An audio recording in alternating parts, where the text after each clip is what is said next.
Shabbat Shalom, everybody. We were away unexpectedly last week.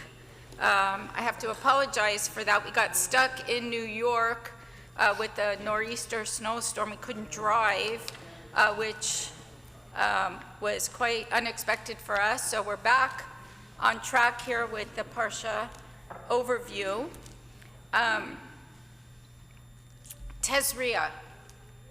You're going to read it. It's going to seem kind of gross. It's not going to seem relevant, but I'm going to try to make it relevant because I have to keep reminding you, these are the holiness codes. The book of Vayikra is the book of the holiness codes, the book of the Kohanim.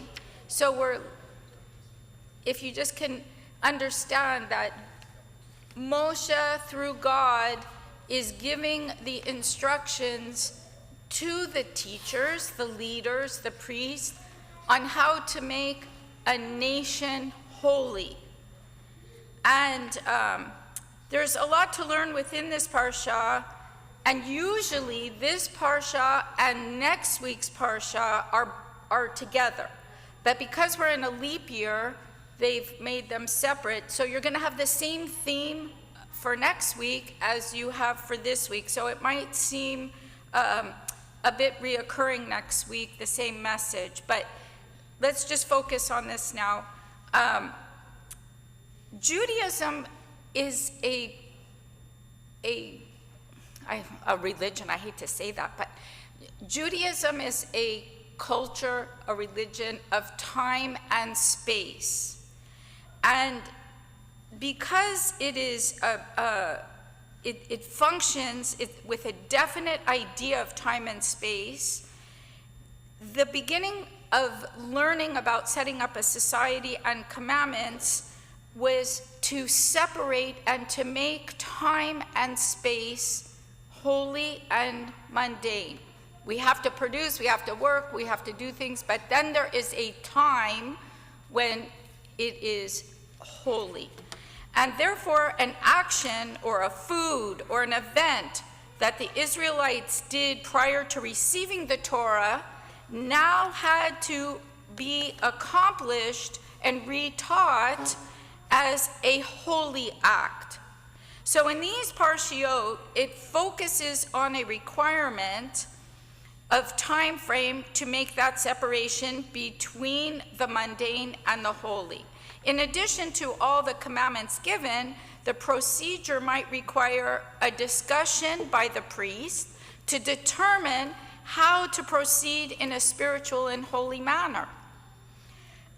And if the way the Israelites behaved among the nations in their daily rituals and routines could not be deemed as a holy act, then this might have been eliminated altogether after receiving of the Torah. The circumstances within these two parshiot that we're going to study this week and next week are given as examples of when the Jew who lives among the nations experiences these acts. They would be the perfect ideas and processes for the Israelite population and a person today to recognize God as the master architect of the world. So the commandments given there are deeper meanings and an understanding of consciousness planned to fulfill the mission for the Israelites, taking that as Jews today. So whatever we do, we recognize it as a holy act, even when we go to the bathroom, right? So it's not just merely doing something, it's merely doing something with a recognition of that there is a master architect of the world. For the modern reader, this Parsha could easily seem to be outdated or just not applicable. And I can't say otherwise. I really can't. They even seem to be, in our more progressive world, very chauvinistic and very offensive. Please, I ask you, when you read the Torah, do not take the Torah in this matter, like this. It's not meant to be chauvinistic.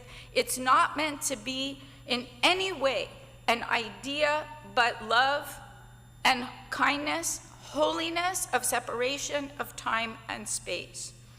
Unless you're prepared to truly study the writings and teachings of our sages regarding the rules and commandments of this Parsha and next week's, I ask you to refrain from opinion based on a one-time read. There are two main objectives in the Torah and throughout this Parsha, and I've said it before. I am holy, therefore you are holy, and treat your neighbor as yourself. The commandments of the Israelites were to receive and educate by the priest the people to build a society of goodness. These are the rules of that. And we are going to read this throughout the book of Vayikra. Shabbat Shalom.